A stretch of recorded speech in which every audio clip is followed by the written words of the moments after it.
Hello and welcome to the very first episode of Spillin the Beans, a new Barrow AFC podcast brought to you by them bitter old bastards at Given Beans, the Barrow AFC fanzine. And yes, we know, Barrow already has a podcast. Do we really need another one? We've got more podcasts and we've got fully fit, capable League 2 footballers. Not you, Stanway, you're alright. But the answer is, you don't need another podcast. The world doesn't. But we're here now, so why not put down your pepperami, turn off the one show for the next 30 minutes or so while we waffle on about the greatest little football club in the world, brought to you by the people behind the greatest little fanzine in the world. Oh, and there's one thing that makes this podcast a little bit different. None of your hard-earned taxpayers' money is going into funding it. We're not defund the BBC as such, just defund Lummy. So what can you expect? Well, expect nothing. Absolutely nothing. Only death, taxes, and a Barrow mistake at the back. That way, it's impossible to leave disappointed. A lesson not just for getting you through these podcasts, but for supporting Barrow itself. Jokes aside though, through this podcast, the Beans team plan to bring you a regular audio dose of what we do in the fanzine really. That's typical Given Beans splash of nonsense, opinions on the match that was, the match that's coming up, opinions from Beans writers, from pop-siders, even to the opposition as well, as we tap into our network of fanzine, podcast and content creators and all them types of knobheads who exist on the internet from across League 2 and beyond. And of course, we'll keep you up to date with all things Given Beans, what's coming up, how you can get involved and plenty more. So, all that and much, much more in the new Spillin the Beans, Given Beans, Barrow AFC podcast. Your fanzine, your podcast, your Given Beans. Sounds a bit corny actually, doesn't it? Anyway, right, enough of that. Let's get it forward, get on with the show and introduce today's lovely guests. Meet the gang 'cause the boys are here, the boys to entertain you. Yes, so here we are, and here's our guests for the very first Spillin the Beans. Because of that intro now, I keep wanting to say Spill the Beans, which hopefully will become a thing every time somebody thinks of the pod. I'll get that into people's psyche. And yeah, let me introduce the guests. No Barrow AFC opinion is complete without that of Dave Ingham's. Welcome, Dave. I did, Jonny, okay? Yeah, and not too bad. And I was going to describe you as Given Beans royalty, Phil, but I'm not too sure you'd appreciate that. No, not royalty, John, but it's good to be with you. It's good to be with you. Thanks for the invite. Oh, it's a pleasure for you to join. I mean, for those who don't know, Phil's been around from the very, very beginning, way back when, all them years. Just to make you feel old, Phil, the host for tonight's show, i.e. me. Yeah, I was free, and I turned 40 next year. So yeah, I think it's a really good effort by you guys to resurrect it and reincarnate it. It's giving me a buzz, so yeah, I'm grateful. Yes, no, we're grateful for you guys to get it going. And actually, talking about the very original and first Given Beans in the name, we've actually had we got our hands on a bit of a Beans Holy Grail. So more to come of that in the actual next fanzine. I won't give any snippets away, but it's something that's very important to the fanzine. I didn't even know if you knew it'd be still in existence, Phil. So I'll share that with you. It might be a nice little surprise that this thing's still around. Interested. Anyway, so I mentioned before I started depressing you with my age, Phil, and the fact that I was free when the fanzine started. It probably sets the tone for this podcast as things ain't good. So in this first part of the session, or first part of the podcast, this feature is called The Week That Was. And I think we've got a little jingle, old Beans, the meme master, the thing behind the scenes that's powering the Beams memes. He's come up, what's he got? Let's have a look, let's give it a go. That was the week that was. It's over, let it go. There's a couple of ways I want to start this section to get your opinions on.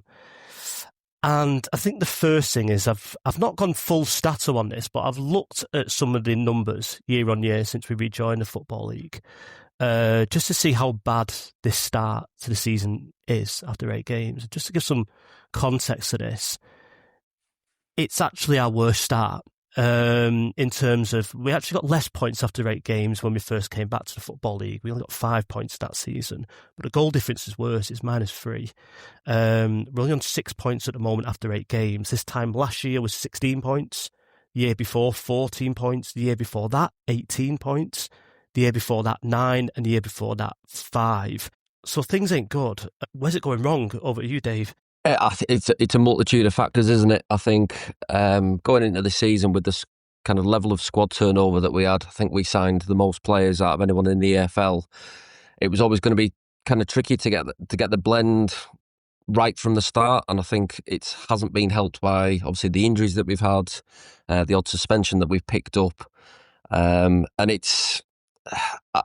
I'm not sure well, it probably is a case of shape and kind of individual errors, combining. I mean, the shape worked second half of last season, so why wouldn't it work first half of this? So you're kind of looking at the individuals involved, and I think one of the difficult things is, I know we scout players and we do our due diligence and all that sort of thing, but until you've got them on the training pitch day in, day out, and until you've got them playing for you week in, week out, you don't really know the mettle of the players that you've got at your disposal. And I think something from a fan's point of view when he stood on the terraces, because we've got so many new players, it's difficult to kind of identify who our rocks are, who our kind of core players are at the minute. You probably look at a Canavan or someone like that when he's fit and when he's available, but in midfield, for the last couple of years, our midfield's been Gotts, Spence, Campbell, and that's been pretty much, the odd bit of Foley in there as well. But you knew your base, you knew your nucleus, and I don't know what our nucleus is in midfield. I've not seen enough of Regan Booty to know that I can trust him over 10, 15, 20 games. Same for Smith, same for Jack Earing. So I think we're just kind of still a bit of at that kind of bunch of strangers stage at the minute, and I think it would have been ideal if we'd have gone, started like a house on fire and had a really blistering start. But it just seems to be one thing after another, and sooner or later those sorts of things add up, and it's kind of difficult to. Once you're kind of halfway down that mountain, it's difficult to get yourself back up again, because it's always like, well, if that had changed, or if that hadn't have happened. It's a bit like last Saturday at Bristol Rovers. First goal was a fluke, absolute fluke, and we should have had a penalty. But there's no asterisk at the side of that result on, when you pick your paper up on a Sunday morning that says, Bristol Rovers won 2-1, but you don't get the reasons down the side of the league table that explain, the little bits of bad luck or the bad refereeing decisions. So it's been a tricky start. There's been the odd glimmer of optimism, but by and large, it's been kind of storm clouds, hasn't it? So I think this Saturday it's a game we're looking at of, if it's not a must win, then it's certainly a must not lose, because we need to get a footing in the season again, don't we, and just kind of establish ourselves again for the next part of the campaign. Yeah, and I think the thing with the Bristol Rovers game as well, because I was quite encouraged really by the second half, and then you kind of leave the game, like you said, Dave, with them kind of asterisks and caveats, the what ifs. But then Tuesday night happens, which we'll come to in a bit, because I want to play that clip of that wing interview, which is kind of doing the rounds, and it's kind of really standing out as amplifying some of our woes at the moment. But just going back to some of the stats before, because going right back to when we sort of joined the Football League, and that always felt like a turbulent start, but then things did start to move into the right direction once Pete Wild come in. And last year was a little bit of a year-on-year anomaly, because we started so well but then dropped off a cliff. So we might do the opposite, hopefully. But Phil, when did you feel that this season started to kind of be like, oh no, things ain't good? Because for me, I don't think it felt like that straight from the off. I think Dave summed it up really well. I think it's been a perfect storm of what could go wrong has. Who knew we'd miss a 38-year-old so much, and we have massively. Foley makes such a difference. Not having a right back is a big oversight. Whether it was planned he was going to play there. I hear what you say, Dave, about 3 at the back working last season. It hasn't worked this season, and I think that's down to personnel. I don't know. The high point for me of the season was, and I saw you at the game, John, the pre-season friendly versus Rochdale at 5-3. That I was buzzing. That was, and it's kind of tailed off ever since, really. And I think the writing was on the wall for me after maybe 20 minutes of that game. We just got bossed. The midfield was a muddle. We don't seem to have. I can't see. I'm not good at formations, as Dave knows. I'm not good at formations, but we're just a muddle. And not only are we a muddle, but we're a muddle with players not really knowing what they're supposed to do, and I sense. I just think it's been one of them. And I think last season we did a Barnes. I think it's a fair punt to take one query injury prone player on in the hope that it'll come. It didn't. I think this season we've perhaps taken 3, 4, maybe even 5 Barneses on, and I think that's a huge risk. So I think that's kind of bitten us on the backside. One has to have hope. At the moment, I think the hope I'm clinging to really is it can't get much worse, can it? We've surely hit our nadir with Blackpool and the no luck at all at Bristol. So my hope is that we've reached the bottom. Kelly, I think, is a good man. I think Wing is a good man. I think he's fundamentally a good man, but I think he's made mistakes, a lot of mistakes, and sadly that's on him. Or whoever does the appointments. There seems to be a lot of chat about that. I don't think Quigley's the answer, as the forum keeps banging on about. I don't know what the answer is. How long can that be the answer for? Well, exactly. I don't know what the question is. But yeah, it's been a tough one. And as I say, what could go wrong did. And for the first time ever, I kind of apologised to Joe, my boy, who's sat here with me. He's 17. And I kind of apologised to him during the Blackpool game and said, I'm sorry that I've kind of introduced you to this, because the suffering, the suffering is big. And we're suffering, boys. We're suffering. Yeah, no, it seems par for the course for any Barrow fan older than 5. This is a relatively good time, I suppose. But yeah, let's have a listen to that Wing interview and move us into the kind of the Blackpool stuff. But just to go back on something you said there, for 2 things actually. When you said it can't get any worse, and I thought, well, I need that Mick McCarthy little jingle here for that point, because I thought maybe it can. But yeah, some just for people who are kind of non-Barrow fans listening to this as well, what Phil's getting out there, Sam Barnes, the player we signed last year, who's had full of potential, but riddled with injuries throughout his career. So we took a bit of a punt on him, and like Phil said, everything that seemed absolutely fine. But this year we've done that 3 or 4 times, which is pretty challenging, especially because one of them players came in against Harrogate, was injured, after 5 minutes, was it? 5 or 10 minutes? Yeah. When Healy came on. So, yeah, he was a good player for 5 minutes. Yeah, he looked pretty good. So let's have a listen to that Wing clip, because I want to talk about that a little bit, as that's gaining some attention. And I think that the only positive I can come out of that game is that we've protected players that we want to protect for Saturday. Most of the players that finish that game will be nowhere near that starting 11 on Saturday. If I could, a lot of them won't be nowhere near the squad on Saturday. Ouch. Dave, is that throwing the players under the bus a little bit, do you think? I mean, let's just go through them players who finished the game. I know you can take these things with a pinch of salt, heat the moment, but you've got to kind of look into that a little bit. Just going through the players that finished the game on Tuesday after that 5-0 defeat at Blackpool was Winterbottom, Worrell, Newby, Smith, Shipley, Smith again, Booty, Whitfield, Mahoney, Walker, Cameron. I mean, I'm looking at Mahoney, Whitfield, Booty.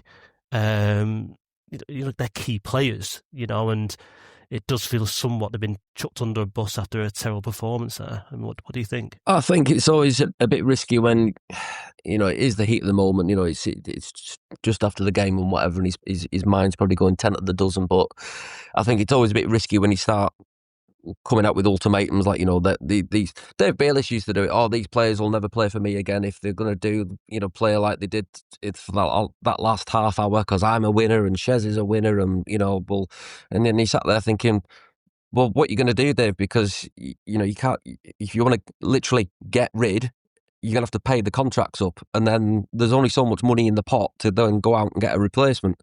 So you can either put an arm around players that are underperforming and say, look, we know the good players and it just needs a bit more hard, the fabled hard work on the training ground, or whether he does actually sideline 3 or 4 and we don't see sight and sound of them, and they're all off to spending more town on loan until January or whatever. So it'll be interesting to see if any action actually comes out of the back of that, because I think if you rewind to the Crewe game last season, when he gave a similar sort of speech in terms of not good enough, and there's I'm going to have to select a team next week that's players I can trust and this, that, and the other.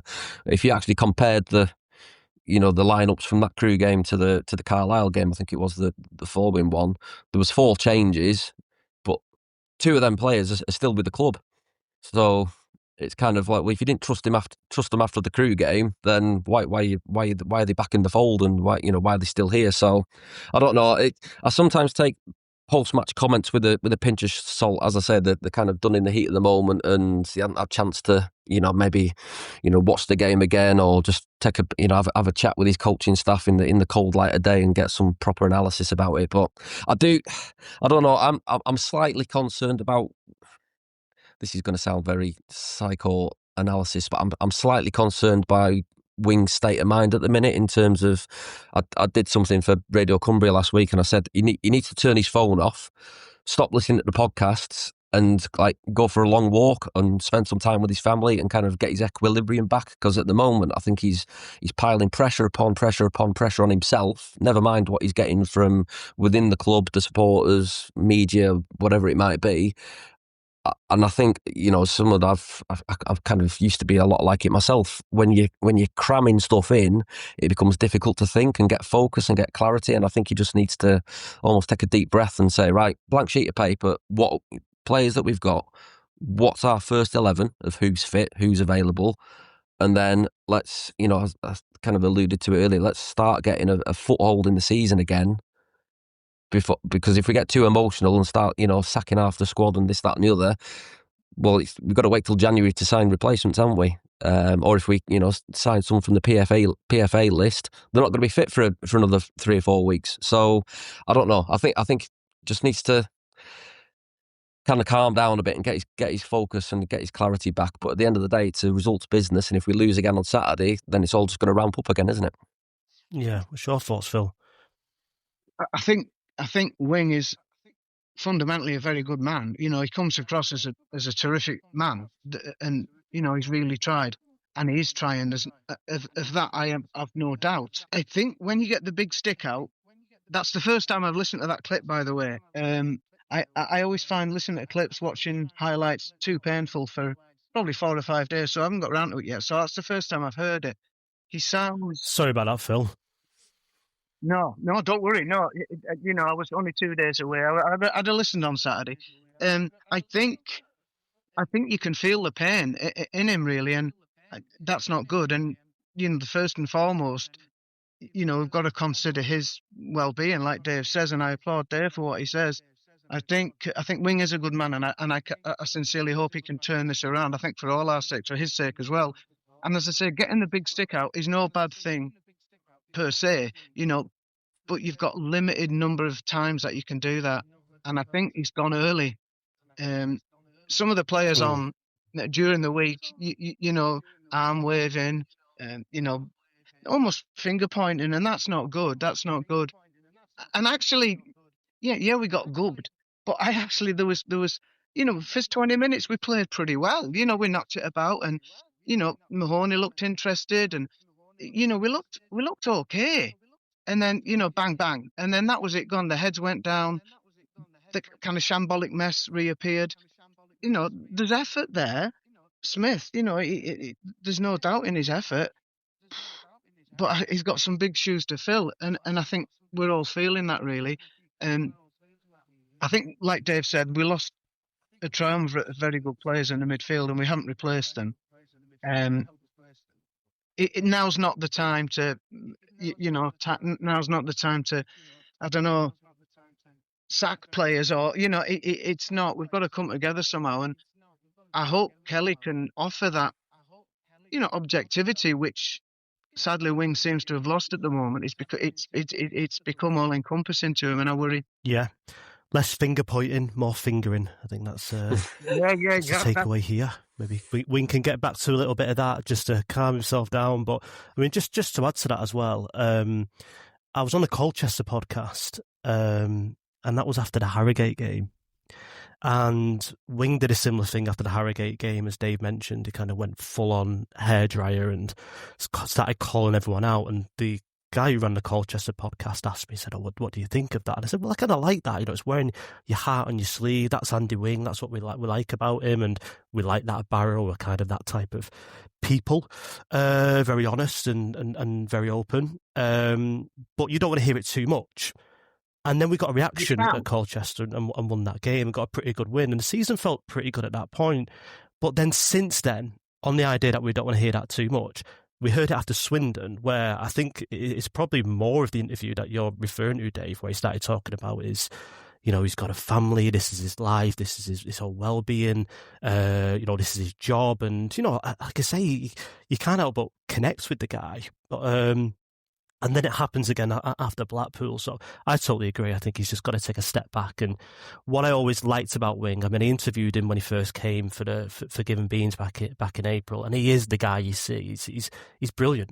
We saw him in the crossbar on that Friday after he joined, and everyone warmed to him straight away. And that passion, that wearing your heart on your sleeve, that being a decent, down-to-earth, working-class guy is great. We love that, but it sometimes can work against you, especially when results are getting tough. And this is clearly the toughest job that he's ever had, as he's worked up the leagues, and he's been pretty vocal on that. So yeah, he just needs to step back. And what I was always hoping from Wing is that he just kind of simplify things a little bit and make things less complex after Clements, who tried everything, plans A, B, C, D, F, G. So I think Wing just needs to get back to that, just to, solidify us a little bit and make us difficult to beat and bring some results back in. But segueing into this weekend, as I mentioned on the intro of this podcast, one of the things we want to do as part of Spillin the Beans is just explore the kind of vast network of people across League Two and beyond that we've met through the kind of fanzine network, podcast, all types of like fan content that you'll see, and just get their opinions on the match as well. And yeah, let's hear from one of them who phoned in to us, to the Beans headquarters this week. And bear with me while I find it. Here we go. Hello, you've reached the offices of Given Beans. All our Beans operatives are busy getting it forward at the moment. Please leave your message after the beep. Hi guys, this is Tim Robinson from the Railwaymen Podcast, giving you the lowdown on all things Crewe Alex ahead of our trip up to your place on Saturday, a trip that I am very much looking forward to. Crewe's manager Lee Bell was a player who came through Crewe's youth system and had 3 spells at the club before retiring and making his way through the academy coaching system to first team coach, assistant and now first team manager. This is the start of his 3rd full season in charge, and after last season's collapse, where we were 2nd in January and finished 13th in the league, he did have a few questions to answer this summer. As a result, expectations for the season were mixed, with some saying another mid-table finish was most likely, but others wanting a playoff push at the very least. I think the squad's a nice mix. There's players from the academy such as Tom Booth, goalkeeper, right-back Lewis Billington, and attacking midfielders Mattis Holacek, Owen Lunt and Callum Agius. Alongside those kids, there's veteran signings with experience at the level, such as defenders Mickey Demetriou, James Connolly and left-back Reece Hutchinson, as well as striker Josh March. And there's some loanees like Tommy O'Reilly, who's impressed already with his long-range shooting this season, and a couple more such as Emre Tezgel and James Golding, who are pushing for starting lineup spots. On top of that, there's deadline day additions Jay Mingy and Dion Rankin, who've been catching up on fitness, but they could feature off the bench on Saturday. So how's the season been going? Well, we started the season like a train, which is apt for the Railwaymen, right? We had convincing victories over Salford, Accrington, Crawley and Fleetwood in our first 4 matches and shot to the top of the league. Since then, things have stalled a little bit with 2 very poor performances at Colchester and then against Swindon, as well as 2 probably quite unlucky defeats at Gillingham and then most recently at home to Barnet when Crewe missed 2 penalties before going down 2-1. The Railwaymen typically line up in a 4-3-3 formation with Adgius and O'Reilly on the wing supporting Josh March through the middle. I'd expect Holicek and Lunt to play through the centre of midfield, with Max Sanders probably staying a little bit deeper behind them. Our back 4 of Hutchinson, Demetreo, Connolly and Billington has been unchanged this season and largely dependable ahead of Booth. I think our man to watch out for on Saturday is striker Josh March. He has 6 goal involvements, 2 goals and 4 assists already this season, and I fancy him to add to that tally on Saturday. How will we play? Well, we'll try and play football, but notably we've pressed opponents higher and earlier than in previous seasons, and rather than try and knock it around at the back, we've tried to turn teams around and make them face their own goal, and I'd expect us to use Josh March to exploit any lack of pace in Barrow's backline. We've put in excellent performances of 3 of our 4 games on the road, and I suspect we're well set up to take advantage of any cracks in Barrow's self-confidence or lack of preparation, especially with the home side having played in midweek while Crewe have had a free week. If Crewe can get into an early lead, I think we'll win going away. My prediction, sorry Barrow fans, is Barrow 1, Crewe 4. I'll be in the soccer bar before the kick-off, and I'll be the fat lad in the red Crewe shirt if you want to tell me why I'm wrong over a beer. Failing that, you can come and hammer me on Twitter at SmokeyTimRobbo when I'm wrong and the Bluebirds come out on top. Cheers, fellas. Enjoy the match. May the best team win, and up the Alex. Dave, what's your thoughts going into this game? I think when you're obviously down the bottom where we are at the minute, every time you pick up the league table and you look at your next opponent, by and large they're going to be above you in the league table. So it's like, oh, it's a bit tricky, and goes back to those asterisk reasons as we kind of touched on earlier. There's, what you might think is a winnable game suddenly becomes into a happy for a draw sort of game. They did have a great start, but they've also not won in the last 4 games. Now, whether that's kind of underlying, that's them finding their level, or whether that's the typical haven't won in 4, so why not turn up at Barrow and try and arrest the slide as we tend to do with teams over the years. I don't know.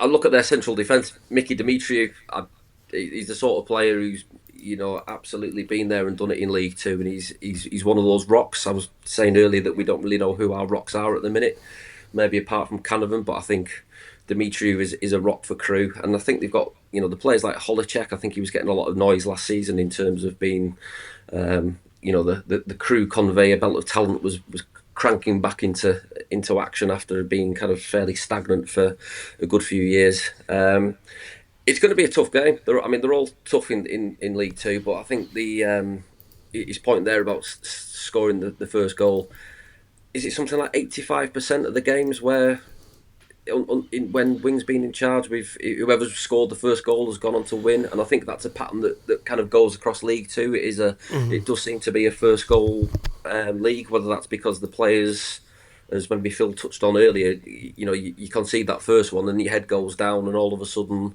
the other side's full of sugar, and they're more confident, and they maybe go on and get the second one, or feel emboldened to hold on for the win. So I think the key for me is we've got to stay, if we can, just stay solid, and that second goal that we gave away against Bristol Rovers was, that's absolutely not one off the training ground, because there is no professional set of coaches and management that tell defenders and midfielders to defend like that. So the players have got to take responsibility and really just got to absolutely give everything to keep a clean sheet, because without clean sheets, we're not exactly prolific up the other end. So we absolutely need a clean sheet. So having said that, obviously we're going to go and concede 3, aren't we? But it's going to be a tough game, and it's going to be one that kind of I'll be watching through me fingers on the popular side. And I just hope that, I don't know, there's 2 ways that a fan base can go when times are hard. You can either pull together and kind of give it the us against the world mentality, or you can kind of turn inward and fight amongst yourselves, and try and be part of the gang that's stamping on the battered corpse, and until the blood seeps into the terracing sort of thing. And I think we're very quick sometimes to kind of turn on our own at times at Barrow. And I think that sometimes that it's not about happy clapping and saying everything's wonderful, but sometimes just kind of bite your lip sometimes, especially the people in the crowd on a Saturday. There's a lad who stands near me. He was miserable when we were up the top challenging for the playoffs, and he's even more miserable now when we're down the bottom. And I sometimes feel like walking along the terracing and saying, do you remember when you were doing your nut when we were like 5th and 6th in the league? Those were the glory years, my friend. So, this is what you need to be miserable about, not the stuff that you were complaining about a few years ago. But I don't know, some people are just naturally miserable and pessimistic, aren't they, I suppose? So yeah, we got a bit of a mixed record against Crewe. It's kind of one loss last year, let's have a look. It's lost one, lost one, lost one, lost one.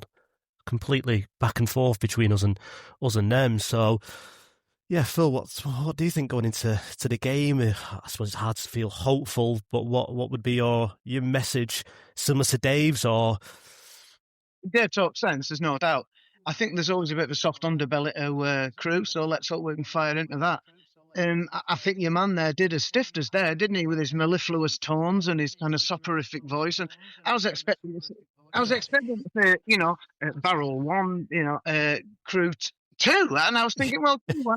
And then he went absolutely shafted us with a 4. I mean, come on, that's fired me up. I think I'm expecting a response on Saturday following Tuesday night. This is on the players now. This is on the players. I'm with Dave.